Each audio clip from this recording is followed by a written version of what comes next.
makapakinig ng inyong pong salita. Lord God, I pray ngayon pong gabi, may pakita po namin ang aming pong pagpapasalamat sa iyo by focusing ourselves, Panginoon, sa pakikinig. By giving respect in your church, Panginoon. Lord God, puspusin niyo nga po kami ng banal na Espiritu. Ang iyo pong Panginoong salita lamang may angat. Itago niyo nga po ko, Panginoon, sa iyo pong cross, Panginoon, upang ikaw po ang makita. Tunay po, Panginoon, wala po kaming magagawa kung ikaw po, Panginoon, na hindi po sasama sa aming pong mga program sa preaching ng iyong pong salita po, Panginoon Diyos.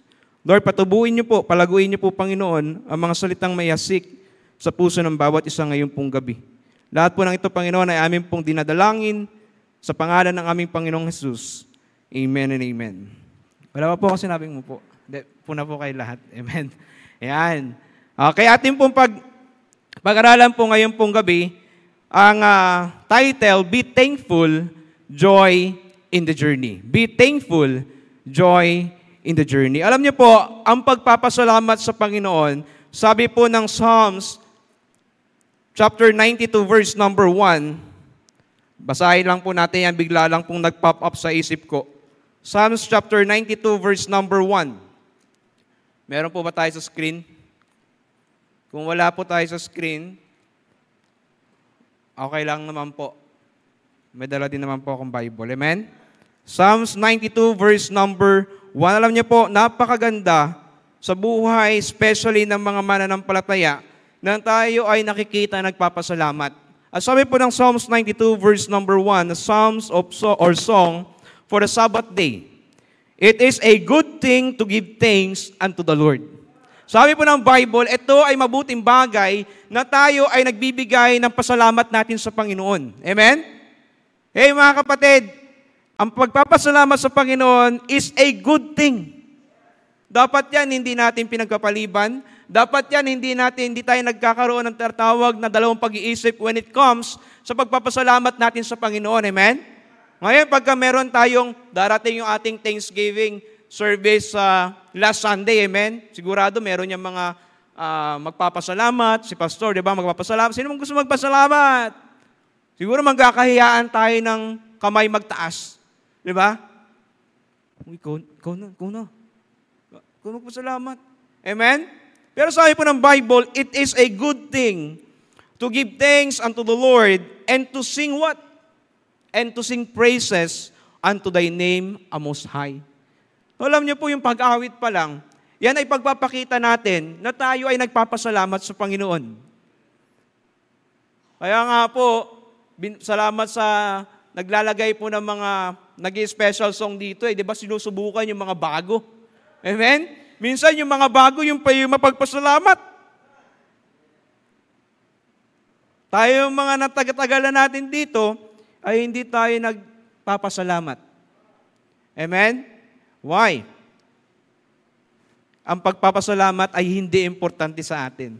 Alam niyo po, hindi lamang po good thing ang pagpapasalamat sa Panginoon.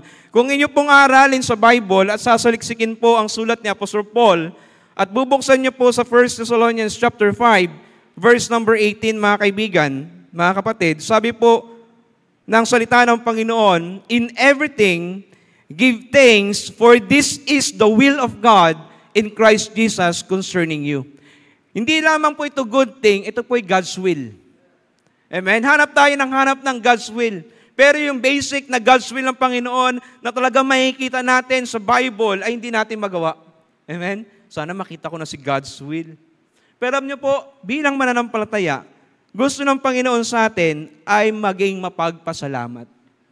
Good thing, God's will. At alam niyo po, sa Ephesians, sa sulat pa rin po ni Apostle Paul, in chapter 5, verse number 18 hanggang 20, ang pagpapasalamat, ito po ay manifestation na ikaw ay spirit-filled. Amen? Na ikaw ay puspos ng banal na espiritu. Sabi po ng Ephesians chapter 5, verse number 18, and be not drunk with wine, wherein in excess, but be filled with the Spirit. Verse 19, speaking to yourselves in psalms and hymns. Diba? Yung pagpapasalamat, makikita natin yan, the way tayong magbigay ng papuri at awit sa Panginoon. And singing and making melody in your hearts to the Lord. Alam niyo po, isa pa, ang pagpapasalamat po ang issue puso. Amen? Sabi nga ng Bible, lahat ng issue ng buhay natin ay nanggagaling sa puso. Pag tayo ay hindi marunong magpasalamat, ang issue dyan puso. May problema sa puso natin. Hindi thanksgiving yung laman.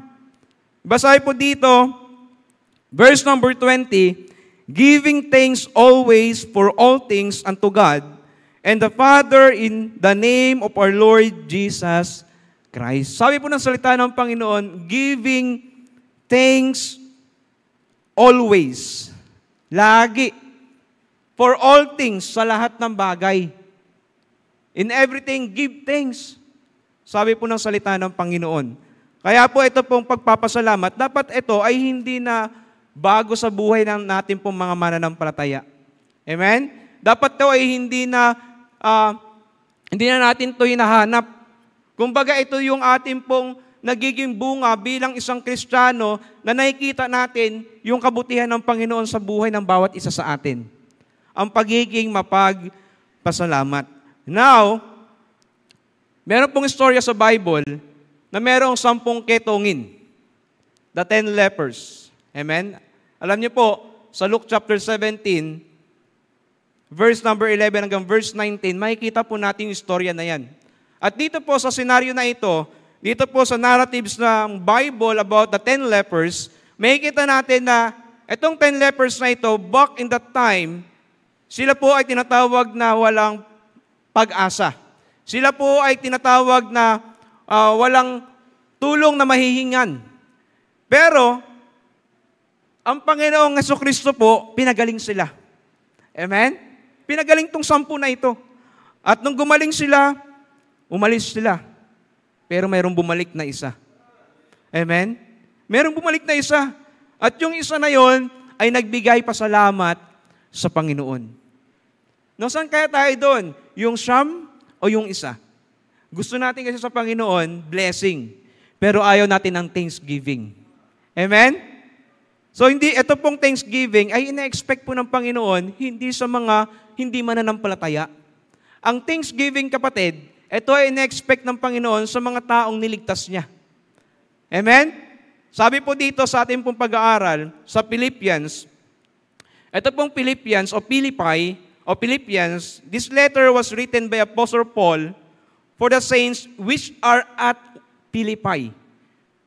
Philippians chapter 1 verse number 1, the Bible says, Paul and Timotheus, the servants of Jesus Christ.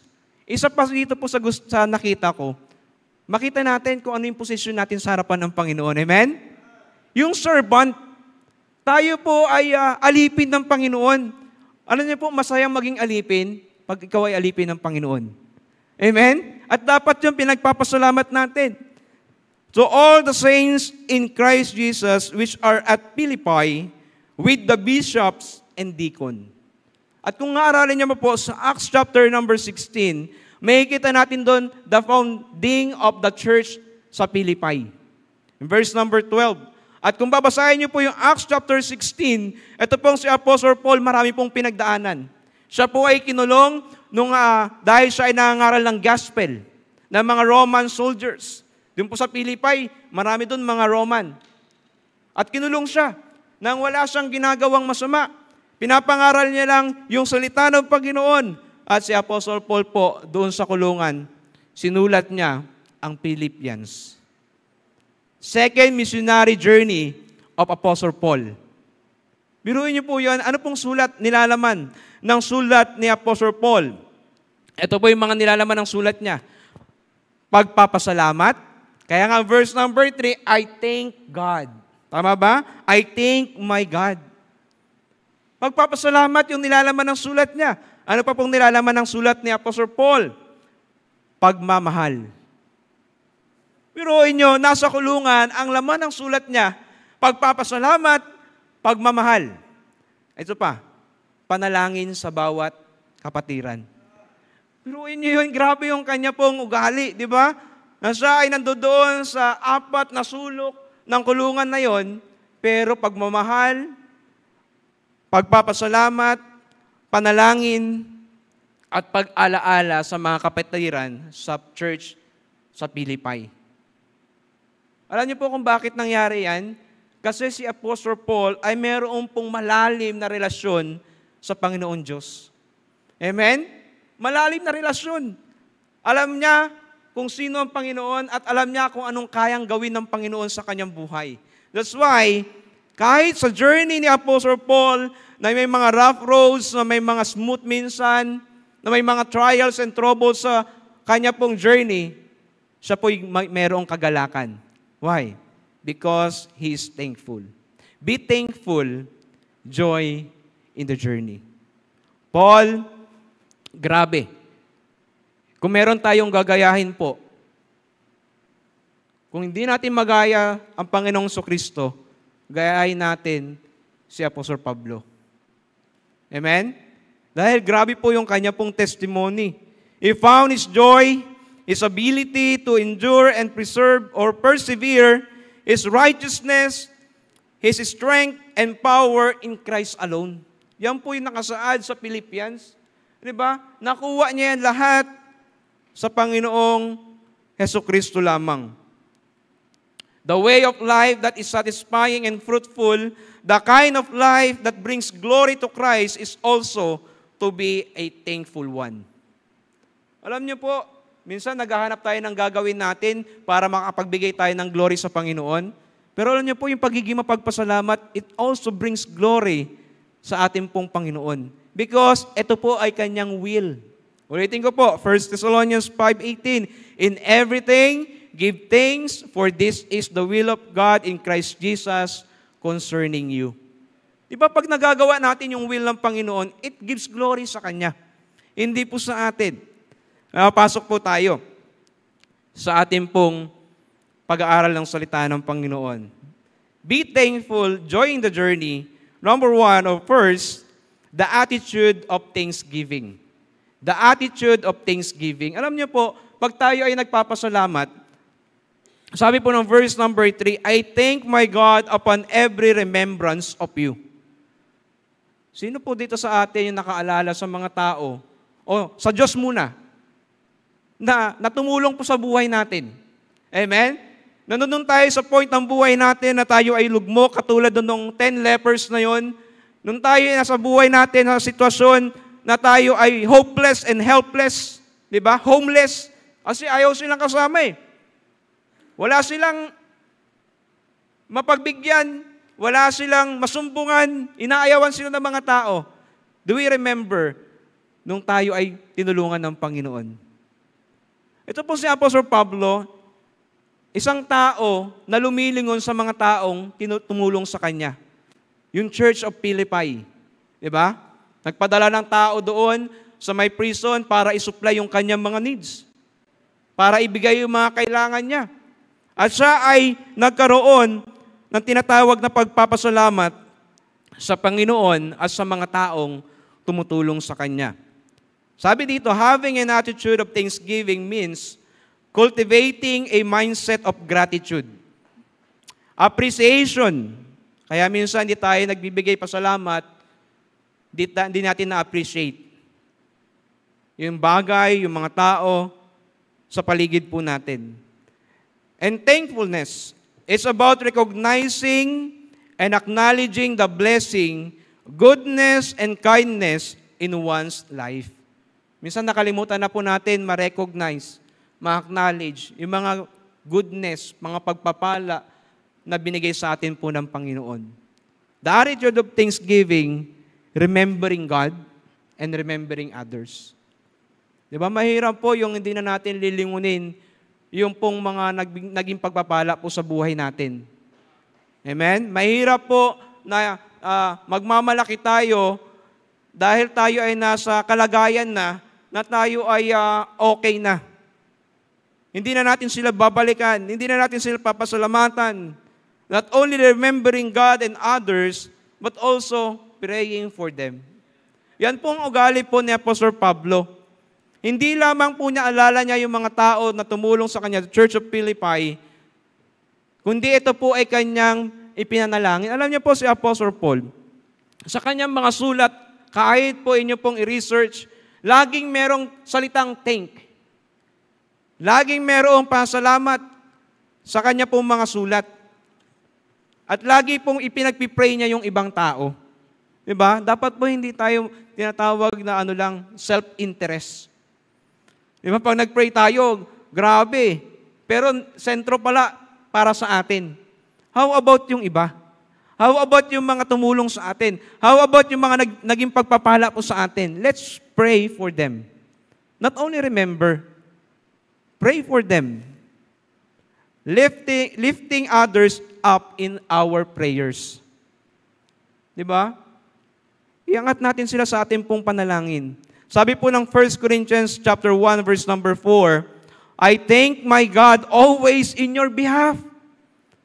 Diba sa Corinthians, merong thank. Anong pinagpapasalamat niya dyan? Doon sa mga Corinthians believer. I thank God, my God always on your behalf for the grace of God which is given by Jesus Christ. 1 Thessalonians 1 verse 3, remembering without ceasing your work of faith. Isa pa po sa ugali ni Apostle Paul, lagi niya pong naaalala at pinagpipray yung pong mga tao na naging katuwang at katulong niya po sa gawain. Naalala niyo po yung pong mga talata na binabanggit ni Apostle Paul yung mga pangalan, di ba? Salute, I thank this one, salute, di ba? Ganun ginagawa niya, inaalala niya, pinagpipray niya. Yan po ang ugali ni Apostle Paul, remembering without ceasing your work of faith and labor of love. Yung mga pagpapagala, mga kapatiran, yung mga mananampalataya doon, naaalala niya. Naaalala niya. At alam niyo po, dahil doon, si Apostle Paul, naaalala din siya ng mga Kristiyano na yun, nung kailangan niya ng tulong doon sa kulungan. One of the great qualities of a Christian is being thankful. That is the one great qualities natin pong mga mananampalataya. Minsan kasi, ang qualities sa atin bilang mananampalataya, pag tinitignan natin, grabe mag-serve yun, no? Quality yun. Hindi po, alam niyo po, isa sa pinaka-great qualities ng isang Kristiyano ay pagiging mapasalamat. Here, Apostle Paul, nagpapasalamat sa Diyos dahil sa mga mananampalataya na tunay na nagmamahal sa Diyos. Alam niyo po, mapalad tayo na ang pastor natin, ganito rin yung kanyang desire, di ba? Pansin niyo po, siya pa yung tumutulong, ang layo-layo niya, amen? Siya pa yung lagi nag-aalala, ang layo-layo niya. Amen? Napansin niyo pa yon? How much more? Tayo po dito na sama-sama. Di ba? Do we remember? Do we even pray sa ating pong pastor? Sabi po ng ating pong isang verse dito sa Colossians chapter 1 verse 3. We give thanks to God and the Father of our Lord Jesus Christ, praying always for you. Kalaki po ng pagpapasalamat, pagpapanalangin. Diba? Hindi lamang remembering, hindi lamang praying. Dapat ilagay natin sa kilos yung ating pagpapasalamat. Amen? Ilagay po natin sa kilos. Let us act out our thanksgiving. Kasi sabi nga ng kasabihan natin, talk is, ano yun? Cheap? Diba? Hindi lamang salita, hindi lamang panalangin. Let us act out our thanksgiving. Have you say thank you to your pastor? Amen? Grabe yung pagpapagal mo, pastor. Thank you po. Have you even give them encouraging message? Pastor, we're praying for you. We're praying for your family. Nagawa na po ba natin yan? Because of their labor of love sa atin, di ba sabi nga ng Bible, obey them that have rule over you. In-honor naman natin yung ating pastor. Kahit man lang sa pagpapasalamat, Mga kapatid, ito pong si Apostle Paul, ang laman ng kanya pong puso ay pagpapasalamat. Dahil karamihan ng sinulat niya sa kanya pong epistle, meron pong salitang thank you. Thank you. You know why? Because he knows kung ano siya dati. At alam niya kung anong ginawa ng Panginoon sa buhay niya. Dapat po ganon. Alamin natin kung ano tayo dati at alamin natin kung ano na yung ginawa ng Panginoon sa buhay natin.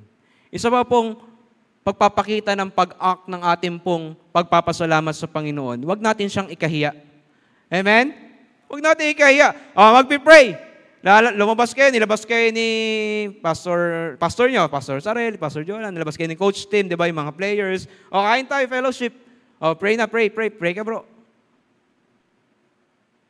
Lingon-lingon ka pa, di ba? Hihinaan mo lang.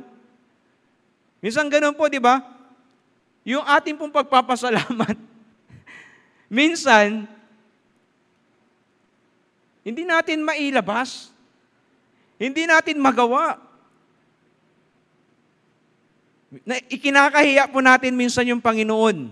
Kaya po sabi po dito, sa ating pong mga talata, nabubuksan sa Romans chapter 1, verse number 8, First, I thank my God through Jesus Christ for you all, that your faith is spoken of throughout the whole world.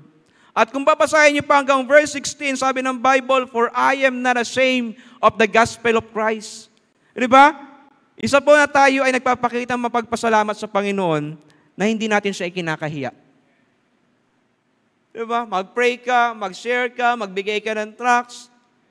Yan po ay pagpapakita ng ating pong pagpapasalamat sa Panginoon. Philippians chapter 1 verse 27, and the Bible says, Only let your conversation be as it becometh the gospel of Christ.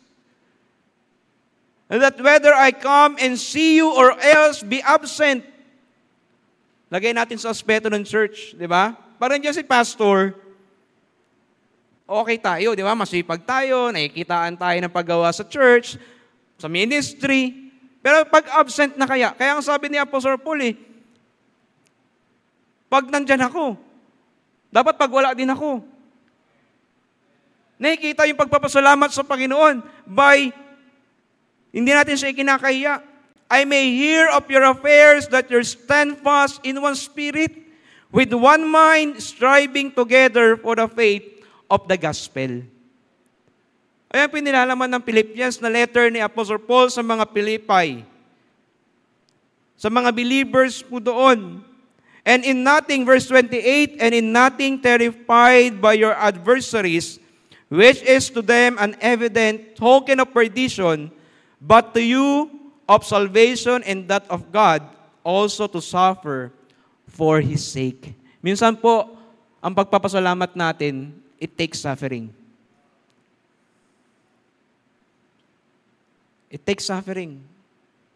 Diyan masusukat minsan yung ating pong great na pagpapasalamat sa Panginoon. Paano pag meron ng pain? Paano pag meron ng mga, di ba, mga kailangang gawin na hindi nating kagustuhan o hindi nating gustong gawin? Na nahihirapan tayo. Are we still doing yung mga bagay po na yun? Let us perform our duties as a Christian. That is one way giving thanks to God. And also, to the pastor that mentoring us. Church, mga kapatid, sabi po ni Apostle Paul, kahit nandiyan ako o wala, do the ministry. Amen? Kahit nandiyan ako o wala, magpatuloy kayo sa pananampalataya sa pagpapalaganap ng salita ng Panginoon. Let us perform our duties as a Christian. Firstly, the attitude of thanksgiving. Secondly, mga kaibigan, sabi po ng aking wife, magdala ko ng cellphone para may orasan. Yan, meron po. Secondly, the adjustment of a thankful heart. Alam mo, ang tao mapagpasalamat, nag-a-adjust. Agree ba kayo doon? Tingnan po natin sa salita ng Panginoon. Philippians chapter 2, verse number 1 hanggang verse number 4. And the Bible says, if there be therefore any consolation in Christ, meron tayo niyan, amen? Be thankful. If any comfort of love, meron tayo niyan, be thankful. Because there is joy in the journey. If any fellowship of the Spirit, if any bowels and mercies, fulfill ye my joy, that ye be like-minded, having the same love, being of one accord, of one mind. Ito pong mga talata na ito, mga kapatid, here Paul is telling the believers, pattern, rejoicing in lowly service. Sa church po, iba-iba tayo ng temperament. Amen? Sa church po, every one of us ay unique. We have different DNA. Amen? Meron tayong iba-ibang mga talento. Ang gusto po dito ni Apostle Paul, tayo ay magkaroon ng kasiyahan ng paglilingkod sa Panginoon na mayroong mapagkumbabang puso, mapagkumbabang ugali. Isa yan, manifestation na tayo ay thankful. Alam niyo po sa church, walang unity pagka hindi nag-a-adjust ang bawat isa. Kaya nga, ang galing ng Panginoon eh. Iba-ibang ugali, niligtas ng Panginoon, pero yung church, joined together. Paano nangyari yun? There is what we call adjustment. Di ba? Adjustment. Oy, medyo na-offend ko siya sa ganito, medyo mag-a-adjust ako. Oy, medyo hindi pala siya pwedeng sa ganito, medyo mag-a-adjust ako. Di ba? Merong adjustment, mga kapatid. At sabi po dito yung verse number 3, let nothing be done through strife or vainglory.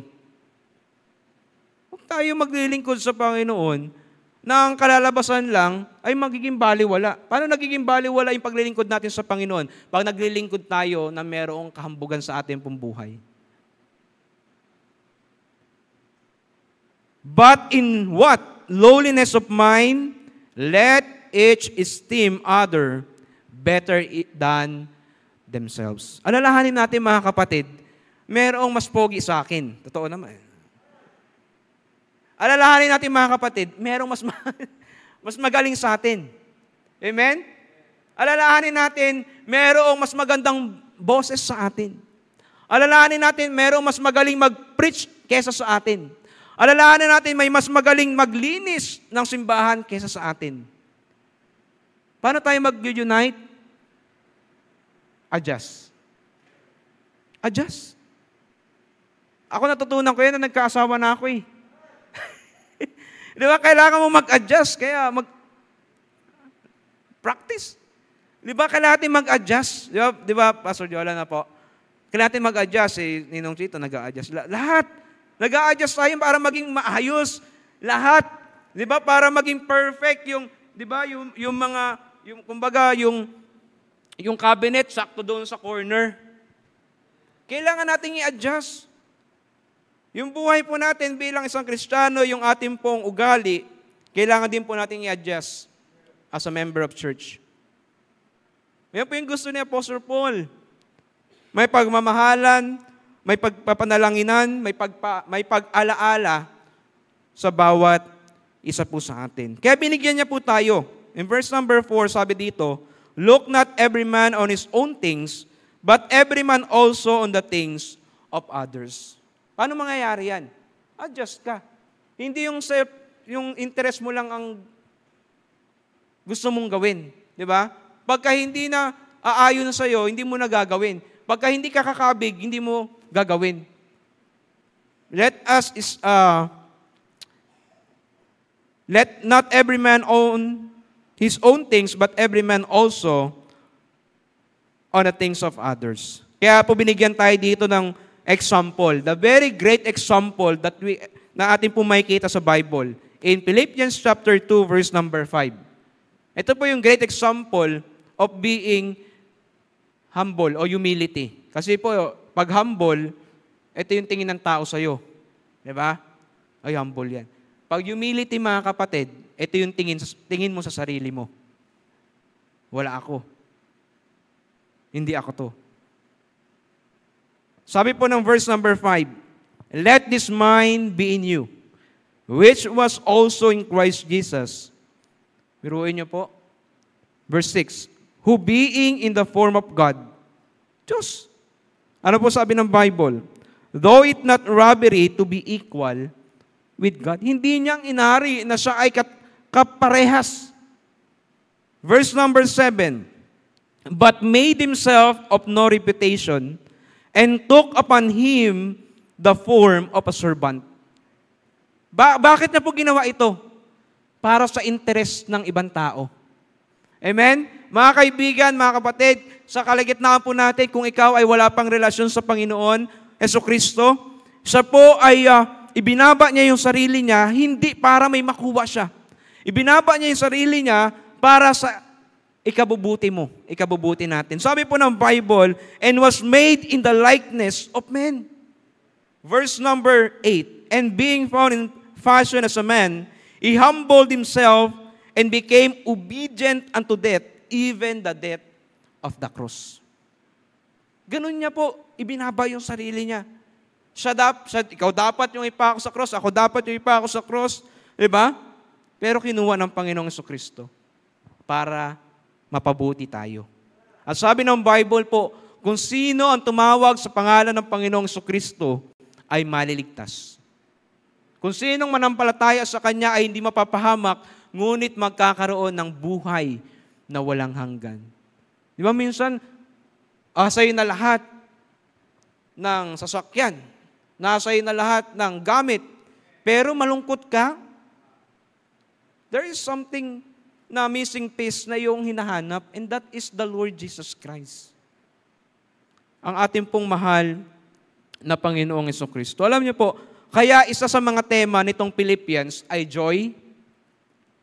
Kasi nakita sa buhay ni Pablo, he is serving Jesus first.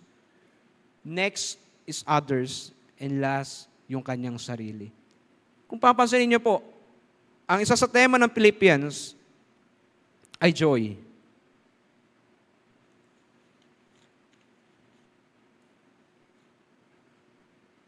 Meron po akong mga skip po na ng mga verses po, 7:44 na. Amen? Pero kung ilolobin po ng Panginoon na tayo po ay tumagal, hayaan po natin yung Panginoon. Amen? Amen? Ayan. Amen. Sabi po ng salita pa ng Panginoon, napakahalaga po nito sa ating pong paggawa, sa ating pong mahal na simbahan sa gawain ng Panginoon. Isa pa po sa tao na thankful, hindi yan nagmumurmur. Amen? We admit, tayo lagi ay nagko-complain. Di ba? Ako na naman, yan na naman. Pero ang sinasabi po ng salita ng Panginoon at ni Apostle Paul, kung tayo ay ligtas at kung tayo ay merong saya at pagpapasalamat sa ating pong mahal na Panginoon. Sabi po ng verse number 14, do all things without murmurings and disputings.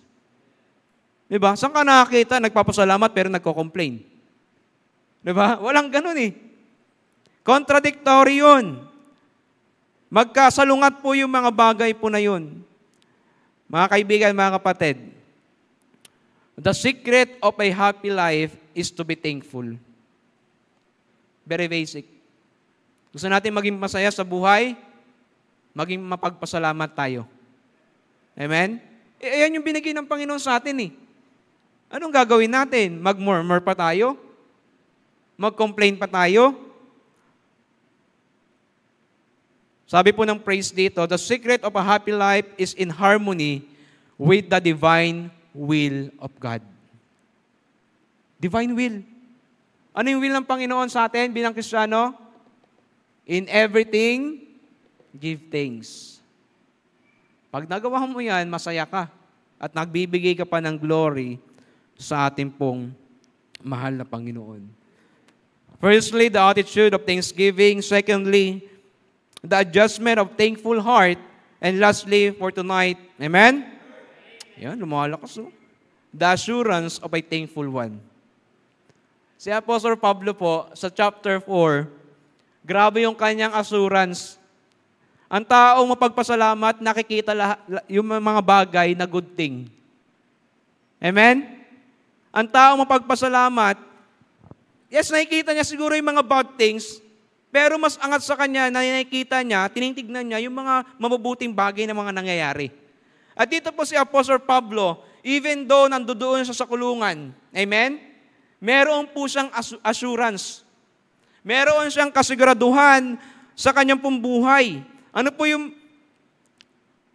nilalaman ng chapter 4? Apostle Paul expresses assurance and confidence in God.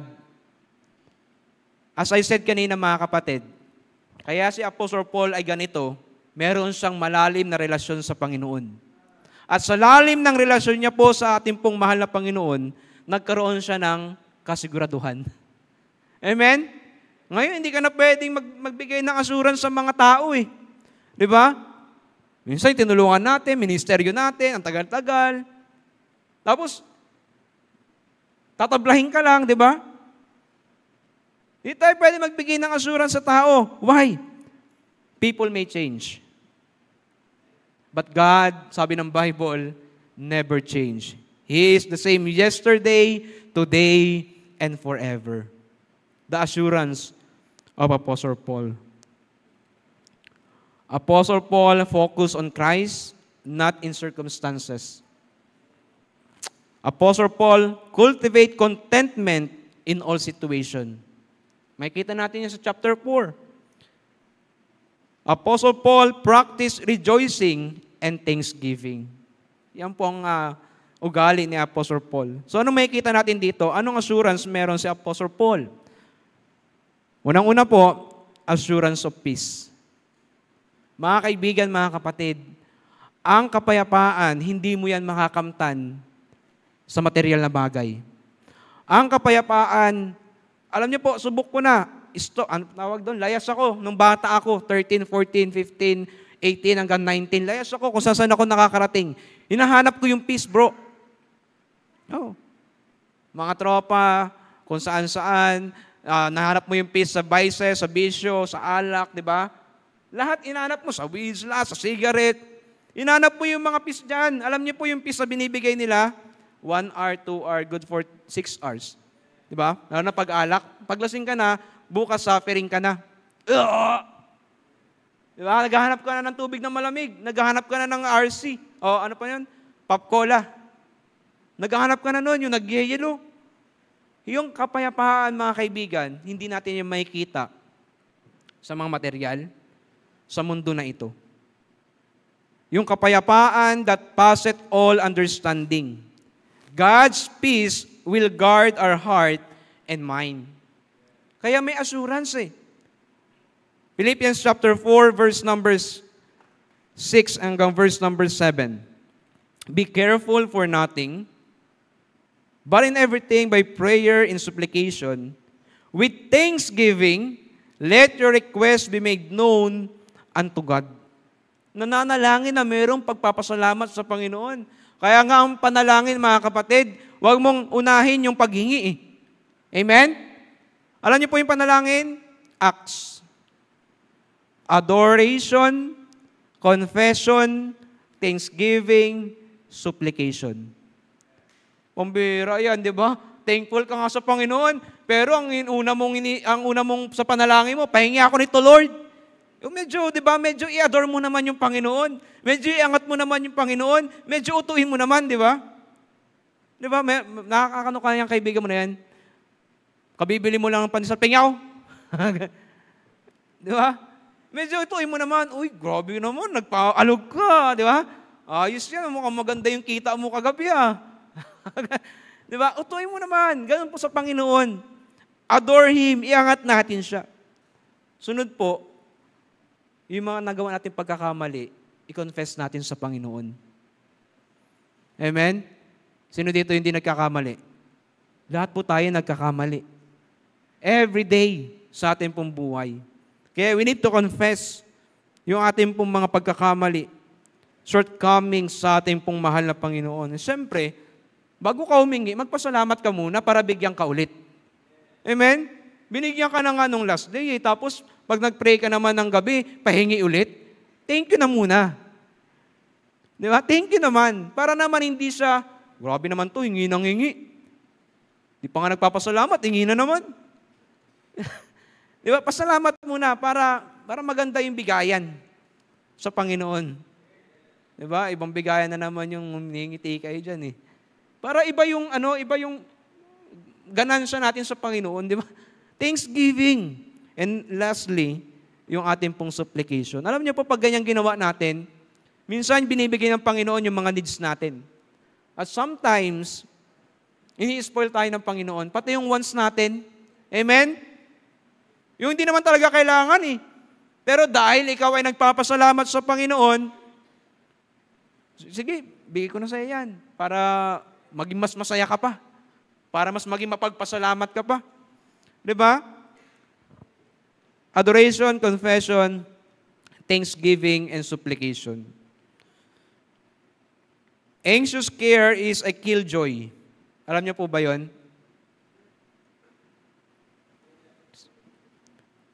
And is the great enemy of a Christian peace. Yan po yung pinaka-great enemy ng ating pong kapayapaan as a Christian.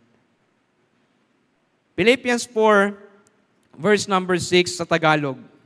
Huwag kayong mga balisa sa anumang bagay. Minsan kasi nahabol natin yung mga bagay sa sanlibutan. Diba? Meron na siya nito, dapat meron ako nito. Kundi sa lahat ng mga bagay sa pamamagitan ng panalangin at pagsasabi ng mga kahilingan na may pasasalamat, ay ipinakikilala ninyo ang inyong mga kahilingan sa Diyos. Mga kapatid, there is peace in Christ. May kapayapaan sa Panginoong Hesukristo. Next, assurance of God's presence. Alam niyo po, pag meron kang assurance sa presensya ng Panginoon, you will be thankful. You will be thankful. Sabi po niyan in verse number 11, not that I speak in respect of one, for I have learned in whatsoever state I am. Nasa loob ako simbahan, nasa kulungan ako, sabi ni Apostle Paul, meron akong assurance na kasama ko ang Panginoon. Therewith to be content. I know both how to be abased and know how to abound. Everywhere in all things I am instructed both to be full and to be hungry, both to be abound and to suffer need. Why? Bakit kaya niya? Bakit ganoon? Meron siyang assurance. Verse number 13. I can do all things through Christ, which strengtheneth me. Dahil lahat yan sa Panginoon. Apostle Paul have the assurance sa ating pong mahal na Panginoon. And even, kung nasaan man po siya, ang buhay niya mapadpad. And lastly, ngayon pong gabi, the assurance of God's provision. Pag atin pong na-recognize, na-acknowledge na ang Panginoon nagpo-provide sa buhay natin, we will be thankful. And there is joy in the journey. Sabi po ng verse 19, but my God shall supply all your need according to His riches in glory by Christ Jesus. Maganda po yung kanya pong pagsusupply ng needs natin according sa kanyang yaman. Hindi sa yaman natin. Kasi mayaman po ang ating pong mahal na Panginoon. Kung babalik po tayo sa verse 15 ng Philippians chapter 4, now ye Philippians, know also that in the beginning of the gospel, when I departed from Macedonia, no church communicated with me as concerning giving and receiving, but ye only. Hindi yan dahil sa mga mananampalataya sa Philippi, sa kanilang kagalingan, sa kanilang pera, sa kanilang generosity. Yan po ay pagkilos ng Panginoon sa mga mananampalataya. For even in Thessalonica, you sent once and again unto my necessity, not because I desire a gift, but I desire fruit that may abound to your account. Minsan yan yung kailangan ng ating pastor, di ba? Amen? Verse 18, but I have all and abound. I am full, having received of Epaphroditus the things which were sent from you, an odor of sweet-smelling sacrifice, acceptable, well-pleasing to God. Well-pleasing pala sa Panginoon yun. Acceptable pala sa Panginoon yun. Amen? Yung mga bagay po na yan, Apostle Paul acknowledged the generosity of Philippian church, but Apostle Paul, alam niya ito ay pagkilos ng Panginoon. Pagkilos ng Panginoon. Brethren, God can supply our needs. Nasubukan na natin yung Panginoon, amen? Nag-worry pa tayo lalo pa sa mga nangyayari sa buhay natin ngayon, di ba? Ang dami natin worry, na napapalungkot lang tayo nito, nakikita lang natin yung mga negative side, nakikita lang natin yung mga bad side. Pero pag tayo naging thankful, you will always see the good side. You will always see the good side, mga kapatid. According to the abundant power and glorious omnipotence of our Lord, and He can bestow what He will. Kaya niyang ibigay kung anong gusto niya sa atin. Mga kaibigan, mga kapatid, be thankful because pagiging mapagpasalamat natin, there is joy in the journey. There is joy in the journey. We may have different journey in our life. Pero kung tayo ay thankful, there is joy. There is joy. The attitude of thanksgiving, the adjustment of a thankful heart, the assurance of a thankful one. Kung ating ginagawa ang pagpapasalamat, mga kaibigan, tinutugon natin ang isa sa mga kagustuhan ng Diyos sa buhay natin. At dapat ito ay gawin natin nang mayroong kasiyahan sa ating pong buhay dito sa mundo na ito. Dito sa mundo na ito. Kung tayo po kaya ang ilalagay sa sitwasyon ni Apostle Paul, diba? Makukulong tayo dahil nag-aaral tayo ng gospel. Makukulong tayo dahil gumagawa tayo ng ministry. Magiging mapagpasalamat pa kaya tayo. Kaya nga sabi niya sa 1 Thessalonians 5:18, once again, in everything give thanks, for this is the will of God in Christ Jesus concerning you. Habang tayo po lahat ay nakapikit at nakayuko, habang ako po ay nananalangin at tatawagin po natin yung ating pong pastor para po sa huling panalangin o announcement, dakila namin Diyos na makapangyarihan sa lahat. Lord, I pray, Panginoon, na hindi po namin nalimitahan ang inyo pong Holy Spirit, Panginoon. Lord God, salamat po. Siyempre, Panginoon, sa iyo pong great example. At sa example, Panginoon, ni Apostle Pablo, na nakukunan namin po ng aming pong katuruan, ng aming pong mga practices, Panginoon, at encouragement galing po sa inyo pong salita. Lord God, ikaw na pong manguna at mangusap po sa bawat isa, Panginoon, sa amin. Tunay, Lord, sa aming pong journey, meron pong mga hindi inaasahang mga pangyayari. But Lord, help us, Panginoon, to be thankful. In whatsoever state we are, help us to be thankful po, Panginoon. Lahat po ng ito ay aming pong binabalik sa iyo ng papurit, mga salamat, sa pangalan ng aming Panginoong Yesus. Amen and amen.